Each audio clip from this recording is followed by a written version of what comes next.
Untuk tabel distribusi IQ ini ada menurut Wechsler ya. Jadi mulai dari IQ di bawah 70 itu defektif, borderline, normal, average, sampai yang di atas 130 yaitu very superior. Nanti silakan dicek, pasti ketika SMA atau kuliah atau ketika SMP sudah pernah dites IQ-nya termasuk di manakah rata-rata IQ kalian. Jadi kalau rata-rata orang normal memang ber-IQ misalnya 100, ini 100, jadi 90 sampai 100 itu masuk yang average gitu, rata-rata orang. Nah, yang lebih dari skornya sekitar lebih dari 130 itu disebut dengan gifted. Jadi orang yang gifted itu seorang yang memiliki skor kecerdasan sangat tinggi, lebih dari 130. Nah, si gifted ini biasanya berada 1% paling atas dari populasi. Jadi ada penelitian menemukan bahwa sepertiga dari anak-anak yang gifted ini merupakan anak-anak para profesional. Bahkan setengah dari mereka merupakan anak-anak para pengusaha. Bahkan hanya 7%-nya yang berasal dari kelas pekerja atau buruh. Jadi dari sini kita bisa mengindikasikan bahwa anak-anak gifted ini itu berasal dari kelas sosial ekonomi yang tinggi. Nah, penemuan lain juga dari si Terman, jadi namanya Terman. Tahun 1921 dia meneliti bahwa anak-anak gifted ini menunjukkan kesuksesan dalam kehidupan selanjutnya. Sebagian besar dari mereka ini lebih sukses dibandingkan dengan anak-anak yang memiliki kecerdasan average atau rata-rata. Di sisi lainnya pun, si anak gifted ini biasanya sering terlibat dalam perkara kriminal karena mungkin terlalu aktif ya. Bahkan mungkin ada yang drop out dari sekolah sejak dini, kemudian gagal dari pekerjaannya gitu. Jadi ada beberapa yang seperti itu. Jadi karena apa? Biasanya anak-anak ini emosionalnya kurang matang dan mungkin kurang motivasi. Namun dari fakta yang banyak itu kan hanya sebagian ya. Dari faktanya anak-anak yang dengan kondisi gifted ini biasanya menunjukkan perkembangan fisik, berat badan dan tinggi badan lebih bagus atau lebih tinggi dibandingkan rata-ratanya. Jadi kalau misalnya anak gifted ini dibilang kadang-kadang ada yang bikin onar dan sebagainya itu hanya berapa ya. Jadi secara keseluruhan faktanya ini biasanya anak-anak gifted ini memberikan kontribusi prestasi intelektual yang tinggi. Salah satu orang di Indonesia yang memiliki IQ di atas 130 adalah Presiden RI yang ketiga, itu Bapak Habibie. Nah, menurut Renzulli ini, anak gifted ini memiliki 3 ciri-ciri pokok, yaitu kemampuan umum di atas rata-rata, memiliki kreativitas di atas rata-rata, dan memiliki komitmen yang tugas yang lebih bagus dan cukup tinggi dibandingkan anak yang lainnya. Selanjutnya kita ke namanya retarded. Jadi ada 4 jenis retarded, itu mulai dari mild, moderate, severe, dan profound. Jadi yang pertama yaitu mild, jadi masih yang ringan. Jadi keterbelakangan belakang mental yang masih ringan. Biasanya mereka ini masih bisa memelihara diri sendiri, tapi mungkin agak lambat kalau misalnya berjalan, kemudian makan dan berbicara. Dan mereka ini masih bisa untuk diajari keterampilan-keterampilan praktis seperti membaca, menghitung sampai level di kelas 6. Namun tentu saja masih perlu pembimbingan. Nah, makanya yang anak dengan mild retardation ini biasanya disekolahkan di sekolah luar biasa, bukan di sekolah biasa. Kemudian lanjut ke yang moderate dengan IQ sekitar 36 sampai 50. Anak ini biasanya agak tampak lambat dalam gerak, khususnya berbicara, mampu dilatih mengerjakan tugas-tugas sederhana, misalnya makan, mandi, dan berpakaian sendiri. Kemudian dia juga masih bisa belajar berkomunikasi secara sederhana, dapat dilatih keterampilan tangan sederhana, misalnya mampu berjalan sendiri di tempat yang dia kenal, dan biasanya itu belum mampu untuk merawat dirinya sendiri. Yang ketiga yaitu severe retardation dengan IQ antara 20 sampai 36. Dia memiliki ciri lambat dalam perkembangan motorik. itu sedikit atau tanpa kemampuan berkomunikasi. Mungkin dapat dilatih untuk keterampilan dasar menolong seperti makan sendiri, kemudian aktivitas misalnya sehari-hari yang berulang, misalnya kayak ganti baju, itu mungkin bisa. Tapi tetap perlu petunjuk dan pengawasan dari orang lain dan sebuah lingkungan yang terlindungi. Kemudian yang terakhir itu profound retardation dengan IQ kurang dari 20. Ini merupakan retardasi yang paling bawah, memiliki kapasitas minimal dalam fungsi sensorisnya, jadi sangat lamban dalam semua aspek perkembangan, menunjukkan emosi dasar. Jadi, tapi mungkin masih mampu ya menggunakan tangan, kakinya, masih bisa makan dengan rahangnya, tapi sangat butuh pengawasan yang sangat ketat sekali, bahkan membutuhkan perawatan.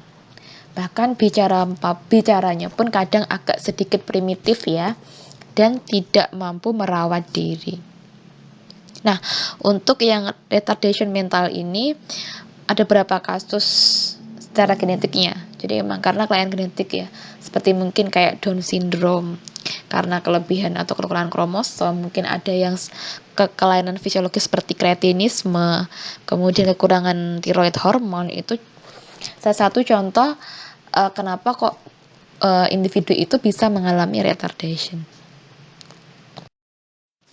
Kemudian yang ketiga adalah perbedaan kepribadian. Apa sih sebenarnya yang kita sebut dengan kepribadian? Dengan pribadi merupakan apa? Pola perilaku dan cara berpikir yang khas yang menentukan penyesuaian diri seseorang terhadap lingkungannya. Jadi adanya konsistensi, cenderung orang itu berperilaku seperti apa, berpikir seperti apa sesuai dengan situasinya. Nah, si kepribadian ini juga menyeratkan adanya karakteristik membedakan antara satu individu dengan individu yang lain. Makanya dalam kepribadian ini banyak sekali model-model untuk meninjau perbedaan individu. Yang paling terkenal yaitu dengan model Big Five dan model Briggs-Myers atau MBTI. Nah, kita nanti akan belajar tentang fokus model Big Five, yaitu nanti ada openness, conscientiousness, extroversion, agreeableness, dan neuroticism. Itu adalah 5 dimensi kepribadian Big Five yang diajukan oleh si namanya Lewis Goldberg. Nah, yang pertama adalah yang disebut dengan openness to experience. Seperti apakah kepribadiannya si openness sendiri? Openness to experience, membuka diri terhadap pengalaman, atau bahasa Indonesianya ya. Jadi, pengertiannya adalah dimensi kepribadian yang membedakan orang yang kreatif dan imajinatif dengan orang yang konvensional atau sederhana ya. Jadi, orang yang terbuka adalah orang yang secara intelektual selalu ingin tahu. Dia memiliki apresiasi terhadap seni, kemudian sensitif terhadap kecantikan, jika dibandingkan dengan orang-orang yang tertutup. Mereka cenderung lebih menyadari perasaan mereka. Oleh karena itu, merekanya biasanya cenderung individualistik ya, dan tidak konvensional. Nah, jadi biasanya orang yang skor openness to experience-nya ini rendah cenderung memiliki minat yang sangat sempit dan biasa. Mereka cenderung secara sederhana, terus terang, kemudian licik, membingungkan. Kemudian mereka mungkin melihat seni dan ilmu dengan cara yang kayak curiga, karena mereka terlalu sederhana pemikirannya. Nah, kalau yang openness to experience-nya tinggi, biasanya mereka itu tidak konvensional, kemudian memiliki apresiasi yang seni yang tinggi, selalu ingin tahu. Nah, biasanya openness ini berkaitan dengan tanggung jawab dan analisis argumen-argumennya. Jadi biasanya orangnya yang openness to experience-nya tinggi cenderung untuk bersikap kritis, jadi mengevaluasi itu dengan kritis. Dengan pribadi yang konsensionis, yaitu pribadi yang berkaitan dengan apa cara kita mengontrol, mengatur, dan memerintah impuls. Jadi kayak saraf kita, impuls kita. Jadi kayak pencetusnya apa. Jadi impuls itu tidak selalu jelek ya. Kadang-kadang itu menghambat kita dalam untuk mengambil keputusan gitu. Jadi supaya kita tidak terburu-buru gitu kan. Kadang-kadang tindakan spontan itu kan juga perlu ya kayak si impuls ini ya. Jadi kelebihan dari si conscientiousness ini yang tinggi, orangnya itu biasanya menghindari kesalahan. Kemudian suka mencapai kesuksesan yang tinggi. Biasanya merekanya penuh perencanaan dan penuh tujuan, gigih untuk mencapai tujuannya. Si orang tipe ini itu biasanya orangnya itu positif, kemudian cerdas dan dapat dipercaya. Sisi negatifnya itu kadang-kadang mereka itu cenderung bersikap perfeksionis dan kadang-kadang terlalu bekerja keras gitu ya, bukan kayak istilahnya hardworking banget gitu. Nah, tetapi kalau si orang ini sifatnya unconscious, biasanya tuh kayak istilahnya kebalikannya dari di si conscientious tadi, yaitu biasanya orang-orangnya sulit dipercaya, kurang berambisi, kemudian kaku, membosankan gitu kan ya. Kemudian cepat menyerah. Kemudian dia juga kalau yang kaku tadi yang lebih ke conscientiousness ya. Jadi kalau yang unconscious itu dia lebih yang tidak kaku gitu.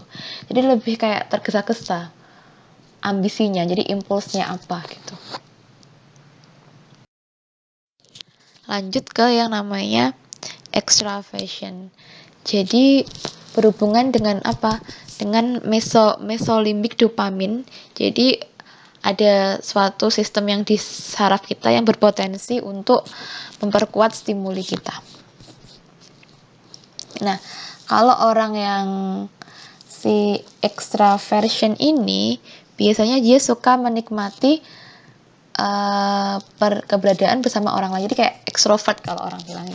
Dia antusias, suka berada dalam kelompok, penuh energi, itu orang-orang yang extrovert. Sebaliknya orang yang introversion itu biasanya menarik diri dari dunia sosial. Biasanya dia kurang gembira, kemudian cenderung tenang. Kayak ya istilahnya kita bilangnya introvert gitu ya. Berada di dunianya sendiri.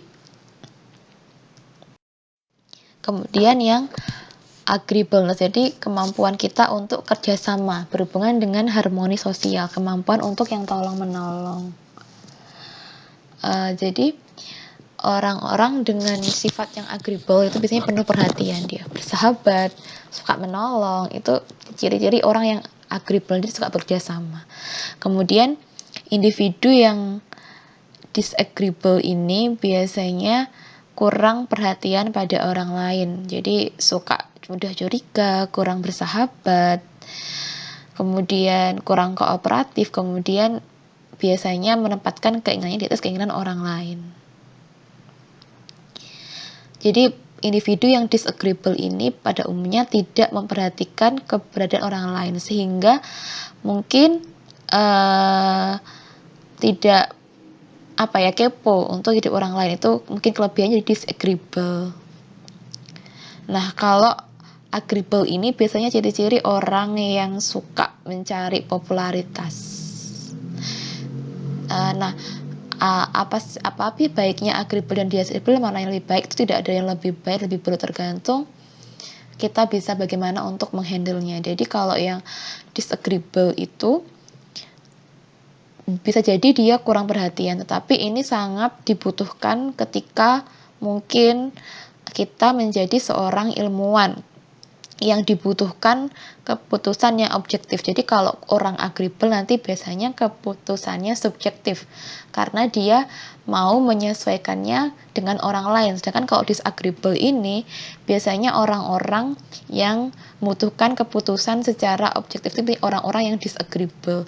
Jadi biasanya ilmuwan, kritikus atau tentara itu seharusnya ya memang orang-orangnya harusnya disagreeable, memang kadang-kadang memang kurang kooperatif gitu ya, apakah seperti itu juga kalian? Nanti silahkan dicek sendiri ya. Kemudian yang kelima yaitu namanya neurotism, berhubungan dengan stabilitas emosional. Jadi kalau si neurotism itu berhubungan dengan kecenderungan untuk mengalami emosi yang negatif. Jadi orang yang skor neurotismnya tinggi itu tidak hanya mengalami perasaan negatif khusus seperti cemas, marah atau depresi, tapi mungkin juga beberapa emosi yang lain. Jadi orang yang skor neurotismenya tinggi itu secara emosional mereka merespon hal-hal itu sebagian besarnya cenderungnya reaksinya terlalu kuat, mungkin lebay gitu orang bilangnya ya. Jadi mereka memiliki kemungkinan untuk menginterpretasikan situasi biasa sebagai situasi yang mengancam. Kadang-kadang terlalu mudah frustasi, kemudian mudah bad mood gitu ya. Jadi mungkin kalau orang bilangnya mungkin kayak drama queen gitu ya. Sebaliknya orang yang skor neurotismnya rendah biasanya tidak mudah terganggu dan kurang reaktif secara emosional. Biasanya orang-orang sendis ini tuh bebas dari emosi-emosi yang negatif. Tapi bukan berarti mereka memiliki banyak emosi positif, tapi memang frekuensi emosinya ini biasanya cenderung lebih stabil gitu.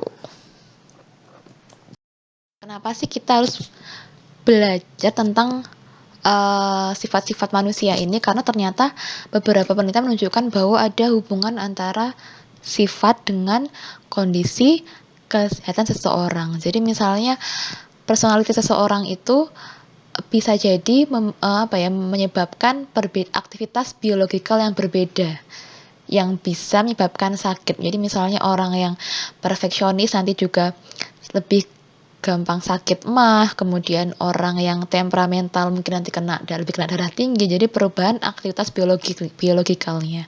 Terus yang kedua itu ada korelasi antara biological dan illness dan personality. Kemudian yang ketiga ada hubungan antara personality, jadi berhubungan dengan sikap seseorang. Jadi misalnya kalau misalnya orangnya ada yang kayak suka merokok, suka minuman keras, itu kan dari personalitinya seseorang itu ya. Nah itu nanti berhubungan dengan tingkah lakunya. Jadi dari personality berhubungan dengan tingkah lakunya, akhirnya bisa menjadi sakit.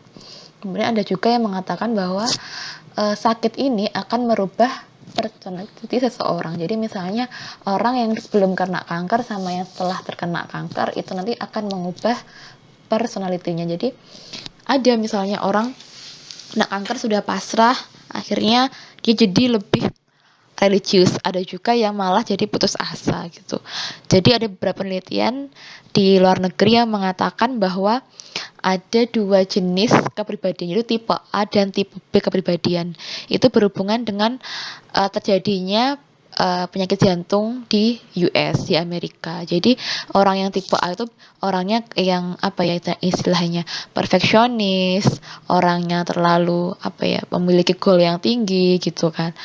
Orangnya pekerja keras itu. Kemudian yang tipe B itu orangnya cenderung ya rajin tetapi tidak terlalu ambisius menginginkan suatu penghargaan. Nah, di antara dua tipe A dan tipe B tadi dilihat selama 10 tahun ternyata penyakit jantung itu banyak dialami oleh orang-orang yang tipe A tadi, yang perfeksionis, ambisius, sangat ingin penghargaan. Nah, itulah kenapa kita hari ini belajar tentang perbedaan dari individu. Jadi supaya nanti ketika kalian bekerja, kalian sudah tahu kalau masing-masing individu nanti memiliki treatment yang berbeda meskipun penyakitnya sama, diagnosisnya sama, tapi cara mentreatmentnya pun berbeda sesuai dengan karakteristik masing-masing orang tersebut.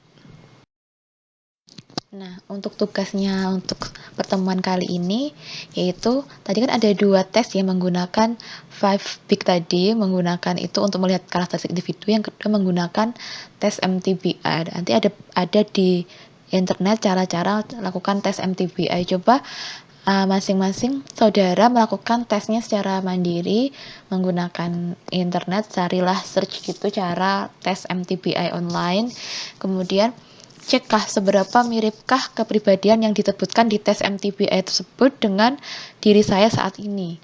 Kemudian katakan adakah alasan ketika kalian sudah tahu itu ada tidak manfaatnya ke diri kalian gitu. Nah, sekian untuk pertemuan pada siang hari ini. Semoga bermanfaat. Selamat belajar.